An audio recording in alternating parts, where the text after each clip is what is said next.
How to use Adobe Express. Hey everyone and welcome back to the channel. In today's tutorial I'll show you how to get started with Adobe Express to create stunning graphics quickly and easily. Let's dive in. First, head to the Adobe Express website or open the app. You can sign up for a free account or log in if you already have one. It's easy and straightforward. Once you're logged in, you'll see a variety of templates of social media posts and flyers and more.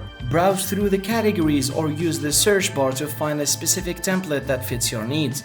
Click on a template to open the editing interface, and here you can customize text, change fonts, adjust colors, or add images or icons from Adobe's library. Simply click on any element to edit it. It's super easy. It's super user-friendly. To add your own images, click on the Photos tab and upload from your device or use stock photos. Drag and drop elements to arrange your design as you like. When you're satisfied with your design, click the download button to save it to your device. You can also share it directly to social media or get a shareable link for collaboration. And that's it. You now know how to use Adobe Express to create beautiful graphics effortlessly. If you found this tutorial helpful, please give it a thumbs up and subscribe for more tips. Thanks for watching.